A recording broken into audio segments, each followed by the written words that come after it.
한 협상 전문가가 오랜만에 휴가를 얻어 낚시를 하러 갔다고 합니다. 그렇게 거기서 낚시를 하다가 생전 처음 보는 괜히 이상하게 신비한 분위기를 풍기는 물고기 한 마리를, 큰 물고기 한 마리를 잡았는데요. 그 물고기를 옆에 그냥 땅에다 내려놓고 다시 낚시를 시작하려는데 갑자기 그 물고기가 말을 하는 겁니다. 나를 물에 다시 풀어주면 3가지 소원을 들어드리겠습니다. 협상가는 무척이나 놀랐지만 협상가 아니겠습니까? 그래서 침착한 마음으로 물고기에게 제안했습니다. 3가지는 너무 적어. 5가지 소원을 들어준다면 물에 놓아줄게. 아, 대단하지 않습니까? 그 와중에 협상을 하잖아요. 그러나 물고기는 그건 절대 안 됩니다. 저는 3가지 소원만 들어드릴 수 있습니다. 라고 했습니다. 하지만 협상가는 포기하지 않았죠. 야, 안 된다고? 야, 누굴 바보로 알아? 그럼 4개로 합의하자. 하나씩 서로 양보하는 거죠. 물고기가 헐떡거리며 말했습니다. 안 돼요. 진짜 3개밖에 안 됩니다. 협상가는 화가 났죠. 한참을 고민하다가 결국 물고기의 제안을 받아들이기로 합니다. 어쩔 수 없지. 그럼 그냥 3가지로 하자. 하지만 물고기가 그 시간을 견디지 못하고 죽어버렸다고 합니다. 우리 송구영신 예배 때의 말씀을 기억하십니까? 우리 딱 하루 정도 지났는데 기억하셔야 합니다. 기억하신다면 우리 새해를 이렇게 새 마음으로 새롭게 시작하는 지금이 그 어느 때보다 관성을 깨트릴 절호의 기회라는 것을 명심하시길 바랍니다. 기회가 있을 때 잡으십시오. 기회가 왔을 때. 자꾸 그 기회를 이게 진짜 기회인가? 내가 어떻게 해야 되는가? 고민만 하다가 보면 그렇게 시간을 끌다 보면 결국 물고기는 죽어버린다는 거죠. 옆 사람에게 말해 주십시오. 기회를 잡으세요. 바리새인과 서기관들은요, 밭의 감추인 보아이신 가장 값진 진주인 예수님을 알아보지 못했다고 했습니다. 심지어 오병이어의 기적을 보고 들었음에도 그들은 예수님을 여전히 거부했습니다. 그들은 끝까지 자신의 입에서 나오는 것이 아니라 입으로 들어가는 것에만 신경을 썼다는 거예요. 결국 그들은 또다시 기회를 놓치고 맙니다. 예수님이 이 종교 지도자들과의 잦은 마찰을 잠시 피해서 조용하게 제자들을 가르치기 위해 잠시 갈릴리 지역을 벗어나 이방 지역으로 가셨기 때문입니다. 그게 오늘 21절 말씀이죠. 다시 말하지만 기회가 있을 때 잡아야 돼요. 예수님이 지금 두로와 시돈 잠시 갈릴리를 떠나 이방으로 가셨어요. 결국 바리새인과 서기관들은 그 잠시 동안만이라도 어쨌든 계속 영적인 맹인으로 남아있을 수밖에 없게 되었다는 거죠. 절대 그들처럼 어리석은 길을 선택하지 마시길 바랍니다. 지난 한 주 동안 또 지난 어제 오늘 며칠 동안 말씀대로 실행하셨습니까? 내 입에서, 사실은 입이 아니라 내 마음에서 나오는 것을 신경 쓰셨나요? 내 주변에 있는 영적 맹인들에게 복음을 전하셨습니까? 아니면 그대로 두셨나요? 절대 방관해서는 안 됩니다. 다시 말하지만 아니면 그대로 두셨나요? 절대 방관해서는 안 됩니다. 다시 말하지만 기회가 있을 때 잡아야 합니다. 왜냐하면 그 기회가 나에게 어쩌면 마지막 기회일지도 모르니까요. 아직 나는 젊어서 최소한 아무리 못해도 50년은 더 살겠지. 아무리 못해도 20년은 더 살겠지. 라고 생각하지만 실제로 그렇게 오래 산다고 해도 기회는 늘 있는 것이 아니기 때문이죠. 반면에 단 한 번에 그리고 아주 잠깐의 기회임에도 불구하고 그 기회를 기똥차게는 좀 비속어죠. 기가 막히게 잡은 사람이 있습니다. 본문에 나오는 가나안 여인인데요. 만약 우리가 그 여인처럼만 할 수 있다면, 그 여인처럼만 기회를 잡을 수 있다면 아마 평생 걱정 없이 살 수 있을 겁니다. 이 당시에 가나안 사람들은요, 유대인들에 의해 한없이 천대를 받던 사람들이었어요. 게다가 역사적으로도 늘 이스라엘과 대립되는 위치에 있었죠. 가나안 사람들은요. 늘 이스라엘은 가나안을 정복하는 정복자 위치에, 또 가나안 사람은 쫓겨나야 되는 위치에 있었어요. 그래서 가나안 사람들은 이스라엘에게, 또 이스라엘 사람들은 가나안 사람에게 서로 철천지 원수 사이였다는 겁니다. 그래서 예수님이 잠시 이방 지역으로 가시는 것조차 아니, 왜 굳이 예수님이 이방 지역으로 가셨지? 하면서 이해하지 못하는 사람도 있을 정도였죠. 그런 그녀가, 그런 이방인이었던 가나안 여인이 예수님을 만납니다. 중요한 것은 이 만남은 결코 우연이 아니었다는 거예요. 가나안 여자 하나가 그 지경에서 나와서 라고 설명되어 있는데요. 이 원어의 의미를 하나하나 좀 뜯어서 살펴보면 그녀는 일부러 예수님을 만나기 위해 아주 멀리서부터 찾아왔다는 것을 알 수 있습니다. 그냥 예수님이 이방 지역으로 갔다가 우연히 그 여자를 길에서 만난 것이 아니라 그 여자는 이미 그곳에서부터, 먼 곳에서부터 예수님을 만나기 위해, 예수님을 찾아오기 위해 오고 있는 중이었다는 거죠. 그러다 예수님을 만난 거예요. 왜 그랬을까요? 기회를 잡기 위해서였습니다. 그녀에게는 사실 아픈 딸이 하나가 있었는데요. 그 딸을 고칠 수 있는 방법은 예수님을 의지하는 것밖에 없다. 내 딸을 치료해 줄 수 있는 사람은 예수님밖에 없다라는 확신이 있었기 때문입니다. 그래서 모든 걸 버리고 예수님을 찾아온 거예요. 왜냐하면 그녀에게 이번 기회는요, 마지막일지도 몰랐기 때문입니다. 물론 딸이 더 살아갈 수도 있겠죠. 지금 아프지만 더 오래 살 수 있겠죠. 아픈 상태에서. 하지만 이 여인은 분명히 알았어요. 이번 기회가 나에게는 마지막일지도 모른다라는 것을요.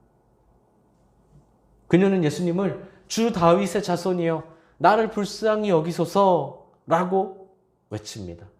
저처럼 이렇게 점잖게 하지 않았겠죠. 아마 소리 목 놓아 외쳤을 겁니다. 근데 우리에게 너무나 당연하게 보이는 호칭이라 사실 별 생각 없이 그냥 넘어갑니다. 하지만 그렇지 않아요. 당시의 종교 지도자들조차 예수님께 아무런 호칭을 붙이지 않았습니다. 그냥 예수여, 그냥 예수님 이렇게 이름을 부르거나 했죠.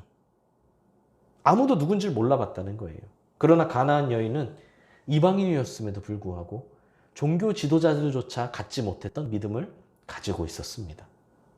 예수님을 메시아로 고백하며 예수님을 주님으로 의지하며 자신의 딸을 고쳐달라고 간절히 부르짖었습니다.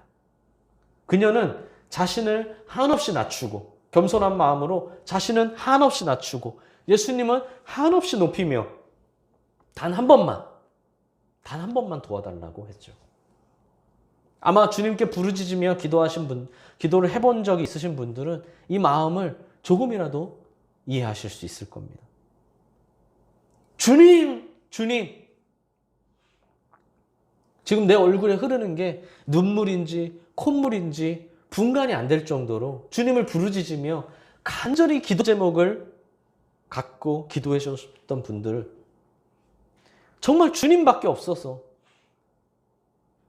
다른 곳에선 다 안 된다고 하니까, 다른 데선 다 포기하라고 하니까, 다른 데선 안 좋은 결과만 들려주니까 정말 내게 남은 것은 주님밖에 없어서 간절히 주님께 부르짖은, 아마 우리도 그런 적이 한 번쯤은 있을 것이고 이 가나안 여인은 더욱더 간절함으로 그렇게 주님을 나아갔습니다. 주님께요.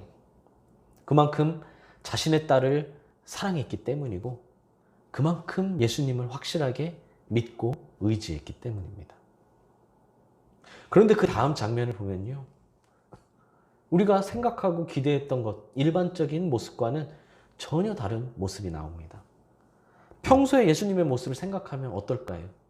이렇게 간절히 부르짖는 그 여인, 이렇게 간절하게 주님만 찾아 멀리서부터 와서 주님께만 매달리는 이 여인.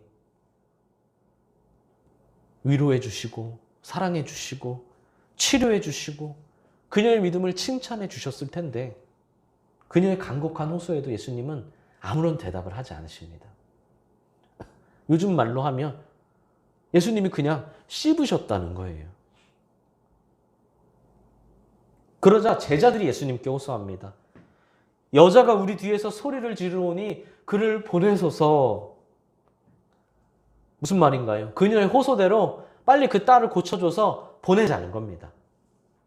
썩 좋은 의도라고 볼 수는 없습니다. 그냥 쫓아내버리자는 것은 아니지만 제자들의 의도는 그거예요. 말은요. 주님, 우리 너무 방해가 되니까 저 여자가 너무 소리를 지르잖아요, 지금. 그러니까 너무 방해가 되니까 빨리 그냥 기도를 들어주고 그냥 빨리 보내시죠. 그냥 빨리 보내시죠. 빨리 그냥 들어주고 보내죠. 그녀가 얼마나 절규에 가까운 소리를 지르는지 알 수 있죠. 제자들은 오랜만에 예수님과 갖는 이 조용하고 오붓한 시간을 방해받기 싫었던 것이에요. 잠깐 주제가 살짝 벗어나지만 여기 한마디만 보태자면 절대 우리가 이런 태도를 가져서는 안 됩니다. 그냥 잠시 내가 좀 귀찮다고, 잠시 내가 좀 시끄럽다고, 잠시 내가 좀 불편하다고 그냥 빨리 보내줘. 그냥 들어주고 보내줘. 요즘 말로 하면 뭔가요? 그냥 돈 좀 주고 보내줘. 우리는 약자를 돌볼 수 있고 사람의 영혼을 볼 수 있어야지 내 생각만, 우리 생각만 하는 건 결코 제자의 삶이 아니라는 겁니다. 다시 돌아오면 그럼에도 예수님의 대답은 냉정했습니다. 예수님 뭐라고 하시나요? 이스라엘 집에 잃어버린 양 외에는 다른 데로 보내심을 받지 아니하였노라 라고 하십니다. 예수님은 영적으로 죽어있는 이스라엘을 먼저 구원하기 위해 이 땅에 오셨다는 거예요. 오해하지 말 것은 이스라엘 사람들만 구원의 대상으로 삼으셨다는 말은 아닙니다. 단지 먼저 이스라엘의 복음을 전파하는 것이 예수님의 사역의 우선순위라는 말씀을 하시는 겁니다. 아직 이스라엘에도 온전히 복음을 전파하지 않았는데 벌써 이방인에게 복음을 전파하는 것이 예수님 사역에 원하는 것도 아니고 도움도 별로 되지 않는다는 것이죠. 그리고 한편으로는 가나안 여인의 믿음을 시험해 보기 위해서였을 수도 있습니다. 하지만 그럼에도 예수님의 말씀은 가나안 여인에게는 아주 큰 상처가 됐을 거예요. 만약 우리가 그 자리에 있었다면 어땠을까요? 화를 내며 예수님이나 제자들과 싸우진 않았을까요? 예수님의 냉대와 제자들의 아우성에 최소한 그냥 포기하고 여기도 아닌가 보다. 예수란 사람도 아닌가 보다 하면서 그냥 포기하고 돌아갔을지도 모릅니다. 그러나 여자는 포기하지 않았어요. 오히려 더 간절히 매달리며 더 간절히 부르짖었습니다. 그때 예수님이 결정타를 치시죠. 자녀의 떡을 취하여 개들에게 던지는 것이 마땅하지 아니하다. 여기서 자녀는 이스라엘을 뜻하겠죠. 이스라엘 유대인이요. 개들은 이방인을 뜻합니다. 유대인에게 줄 떡을 내가 떼서 개들에게 먼저 주는 일은 있을 수 없는 일이라는 거죠. 예수님이 이렇게 냉정하게 말씀하신 것은 우리 복음서에서 찾아보기 힘들 정도입니다. 아마 아까까지는 화내지 않았던 사람이라 할지라도 여기서는 참을 수가 없었을 거예요. 얌전히 화만 내고 돌아가면 다행입니다. 어쩌면 제자나 예수님과 죽을 각오로 싸웠을지도 모릅니다. 너 죽고 나 죽자. 아니 어차피 이대로 돌아가면 딸은 죽을 텐데 그 어미의 가슴에 무엇이 남아있겠습니까? 어차피 이렇게 된 거 이판사판이에요. 당장 치욕적인 말을 들은 것도 화가 납니다. 아니 고쳐주기 싫으면 말지. 아니 않겠다고 대답이나 하지. 그 대답도 안 하시고 가만히 계시더니 굳이 사람에게 개라고 할까지 할 필요가 있겠습니까? 게다가 예수님을 마지막 희망이라고 믿고 멀리서부터 찾아왔는데 이대로 그냥 돌아가는 것은 곧 딸의 죽음을 의미합니다. 이제 그 여자가 무엇을 할 수 있겠습니까? 그냥 차라리 여기서 내 인생도 포기하고 어차피 그런 치욕을 준 사람에게 너 죽고 나 죽자. 그러나 여인의 대답은 놀라웠습니다.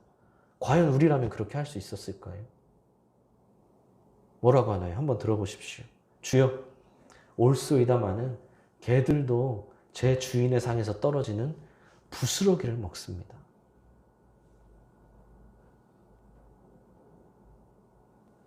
이렇게 침착하게 말하지 못했겠죠. 아마 울면서 말했을 겁니다. 속상해서 울기도 하고요. 상처받아서 울기도 하고요. 서운해서 울기도 하고요. 딸이 걱정돼서 울기도 하고요. 만감이 교차했을 거예요. 온갖 우울함과 온갖 슬픔과 온갖 아픔이요. 근데 과연 그런 아픔 중에 우리 중에 누가 이 여인처럼 말할 수 있었을까요? 최소한 저는 아닌 것 같습니다. 저는 이렇게 말하지 못했을 것 같아요. 여러분은 어떠신가요? 이렇게 끝까지 믿음으로 말할 수 있었을까요? 그녀는 우선 예수님의 말씀에 전적으로 동의합니다. 맞아요. 예수님 말씀이 100번, 1000번 맞습니다. 근데 거기에 맞습니다만을 붙이죠. 맞는 말이지만 거기에서 조금 더 생각해 볼 것은 있다는 겁니다. 뭔가요, 그게? 개는요, 우리가 키우는 개는요, 아무리 집에서 키우는, 마당에서 키우는 야생개가 아니라 집안에서 키우는 애완견이라도요, 반려견이라도요, 개는 절대 주인의 상을 탐내서는 안 되죠. 그런 개가 있다면 우리 교육시켜야 되잖아요. 그죠? 주인의 상은 주인의 것이잖아요. 개는 주인의 상을 탐낼 수도 없고 탐내서도 안 돼요. 하지만 주인이 먹다가 자신도 모르게 흘린 부스러기쯤은 그 개도 얼마든지 먹을 수 있다는 겁니다. 주인이 밥을 먹다가 흘린 밥풀 정도는, 주인이 과자를 먹다가 흘린 과자 부스러기 정도는 개에게도 마음껏 먹을 자유 정도는 있다는 거죠. 그 정도 권리는 있다는 겁니다. 그리고 자신도 비록 개와 같지만 그 정도는 바랄 수 있는 권리가 있다는 거죠. 처음 성경을 읽을 때 이 말씀을 보면서 참 많은 생각이 들었습니다. 이 말을 하는 여인의 심정이 어땠겠어요? 막 믿음으로 기대가 가득 차서 믿음으로 즐거운 마음으로 고쳐주실 것을 믿으며 이렇게 얘기했을까요? 그게 아니라는 거예요. 아까 말했듯이 진짜 반포기한 상태로 내가 죽을 마음으로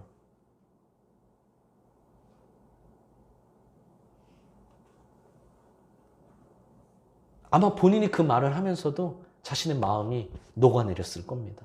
우리 마음이 녹는다고 하잖아요. 애간장이 녹는다고 하잖아요. 아마 죽어가는 자신의 딸이 머릿속에 생생히 보였겠죠, 얼굴이. 그만큼 간절했을 것이고요. 그만큼 아픔과 상처를 받았을 겁니다. 그러면서도 참 대단하죠.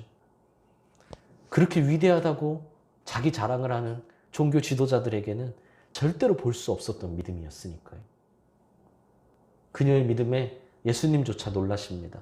한글 성경에는 생략되어 있지만요, 원어를 보면 예수님은 먼저 오! 라고 하십니다. 우리 동행 노트에도 적혀 있죠. 오! 물론 예수님이 정확히 오! 하지는 않으셨겠죠. 감탄사를 표현하는 거예요. 예수님이 놀라셨어요. 그녀의 믿음에 예수님이 놀라고 감격하셨어요. 자신들과 이렇게 늘 함께하는 동고동락했던 제자들조차 예수님을 의심할 때가 있는데, 저분이 누구시냐? 저분이 누구시길래 이런 일을 하냐? 제자들조차 이런 말을 하는데 이방인이 훨씬 훌륭한 믿음을 가지고 있었기 때문입니다. 냉정하게 그 여인에게는 은혜를 받을 만한 어떤 자격도 없었기 때문입니다. 냉정하게 그 여인에게는 은혜를 받을 만한 어떤 자격도 없었습니다. 그저 예수님의 자비하심으로 자신을 가엾게 여겨 은혜를 베풀어 달라고 호소할 뿐이었죠. 예수님이 그렇게 해주실 것이라는 믿음, 오직 그 믿음 하나로 간절히 예수님을 의지했던 거예요. 그랬더니 예수님이 그녀의 끈질긴 믿음을 칭찬하십니다. 그리고 내 소원대로 되리라 라고 말씀하십니다. 그녀의 믿음을 근거로 예수님이 그녀의 딸을 치유시켜 주신 거예요. 할렐루야. 그녀의 훌륭한 믿음이 예수님을 감동시켰고 그 결과 딸의 병이 깨끗이 치유되었습니다. 내 소원대로 되리라 라는 이 말씀은요, 내가 바라는 만큼 이루어지리라 라는 말씀과 같은 마음이에요. 같은 말이에요. 이게 무슨 말인가요? 그녀는 자신이 가진 큰 믿음에 비례해서 큰 결실을 맺었다는 겁니다. 그녀의 믿음만큼, 갈급한 만큼, 간절한 만큼 주님께서 이루어 주셨다는 거죠. 그 믿음에 비례해서요. 할렐루야. 우리에게도 이 믿음에 비례하는 결실이 맺게 될 줄 믿습니다. 사랑하는 수원동행교회 성도 여러분, 우리에게도요, 이 가나안 여인과 같은 큰 믿음, 간절하고 갈급한 믿음이 필요합니다. 생명을 얻기 위해서라면 어떤 어려움이든 어떤 치욕이든 어떤 희생이든 감당할 수 있어야 한다는 거예요. 세상의 작은 이득을 위해서는 온갖 고생을 하고 체면도 내려놓고 다 참아내고 다 희생하면서 가장 소중한 생명을 위해서는 아주 작은 손해도 참지 못하고 오히려 큰 소리치며 살고 있는 것은 아니냐는 겁니다. 심지어 때로는 설교를 듣고 나서도 이런저런 이유로 기분이 나쁠 때도 있지 않습니까? 내 얘기를 하는 것 같아서, 날 비판하는 것 같아서, 난 저 얘기는 별로 동의하지 못해서. 분내야 할 것에는 분내지 않고 인내해야 할 것에는 분내고 있는 모습을 철저히 회개해야 합니다. 정작 강하게 주장해야 할 때는 그렇지 못하고 순종해야 할 때는 강했던 모습을 철저히 회개해야 해요. 그런 모습들은 목사인 저만이 아니라 궁극적으로는 주님의 마음을 아프게 하는 것이기 때문입니다. 목숨 걸어야 할 곳에 목숨을 거시길 바랍니다. 엉뚱한 곳에 목숨 걸지 마세요. 강해야 할 곳에 강하고 순종해야 할 곳에 순종하십시오. 이게 뒤바뀌는 순간 비극이라는 겁니다. 생명을 구하십시오. 생명을 얻기 위해서라면 무엇이든 참아내고 인내하고 이겨내고 순종하시길 소망합니다. 그래야 생명을 소유할 수 있다는 거죠. 세상이 주는 선물은 잔뜩 기대했지만 열고 나면 엉뚱한 것이에요. 주님이 주는 선물을 받으시길 바랍니다. 그렇다면 하늘의 것을 구해야 합니다. 지난주에 말씀드린 것처럼 입으로 들어가는 것에만 신경 쓰지 말고 입에서 나오는 것, 마음에서 나오는 것에 신경 써야 합니다. 그러려면 땅의 것을 구하지 말고 하늘의 것을 구해야 한다는 거죠. 이 땅에서의 삶은요, 우리의 전부도 아니고 진짜 문제도 아닙니다. 진짜 우리의 전부는 하늘의 삶이고요. 진짜 우리의 문제는 하늘과 관련된 것입니다. 그런데 이를 알고 있으면서도 입으로 들어가는 것에만, 이 땅의 삶에만 집중하며 살면은 안 된다는 것이죠. 가나안 여인과 같은 큰 믿음, 간절하고 갈급한 믿음이 필요하다고 했는데 어떤 어려움이든 어떤 치욕이든 어떤 희생이든 감당할 수 있어야 한다고 했는데 이 땅의 삶을 위해서 그렇게 감당하는 것이 아니라 하늘의 삶을 위해 감당해야 한다는 겁니다. 머리와 입으로는 이 땅의 삶이 전부가 아니라고 하면서 하늘을 위해 산다고 하면서 내 손과 발은 하늘과 무관하게 살고 있지는 않으신가요? 이 땅의 것만을 위해 움직이고 있지는 않으시나요? 당장 내 코앞에 닥친 일에만 몰두하고 있는 것은 아니냐는 겁니다. 그래선 안 된다는 거죠. 하늘을 준비하는 삶을 사십시오. 이 땅의 삶이 필요 없다는 말은 아닙니다. 반드시 필요하죠. 그런데 무엇을 위해 필요하느냐는 겁니다. 무엇을 위해 취직하시고, 무엇을 위해 이직하시고, 무엇을 위해 실습하시고, 무엇을 위해 지금 일하고 있느냐는 겁니다. 하늘의 삶을 준비하기 위해 필요하다는 겁니다. 다시 말하지만 이게 뒤바뀌는 순간 비극이라는 거죠. 하늘을 준비하는 삶을 사시길 간절히 소망합니다. 끝으로 겸손해야 합니다. 하나님의 은혜는 겸손한 자가 누릴 수 있어요. 하나님은 겸손하지 않은 자들에게는 은혜를 베풀지 않으세요. 우리 송구영신 때도 말했지만 그들은요, 은혜를 은혜라고 부르지 않는다는 거예요. 홍길동이 아버지를 아버지라 못 불렀는데 교만한 자는 은혜를 은혜라고 부르지 않습니다. 오히려 그 은혜로 인해 더 교만해지죠. 교만은 하나님의 은혜를 끊어버리는 지름길입니다. 겸손은 은혜를 받는 지름길이고요. 잘 아시지 않습니까? 겸손한 사람이 결국 스스로 낮아지는 사람이 가장 높아집니다. 왜요? 주님께서 높여주시니까요. 반면 교만한 사람이, 스스로 높이는 사람이 가장 낮아집니다. 왜요? 주님이 낮추시니까요. 결국 갈급해야 한다, 하늘의 것을 구해야 한다, 겸손해야 한다, 이 세 가지는 같은 말이나 마찬가지입니다. 전부 이 땅을 위한 삶이 아니라 하늘의 삶을 준비해야 한다는 점에서 말입니다. 그러므로 겸손함으로 하늘의 것을 갈급함으로 구하는 우리 사랑하는 성도님들이 되시길 소망합니다. 사랑하는 수원동인교회 성도 여러분, 참된 소망은요, 오직 주님 안에서 나올 수 있습니다. 그리고 주님 안에서 이루어질 수 있습니다. 참된 소망은 주님 안에서 갖고 주님 안에서 이루어진다는 거예요.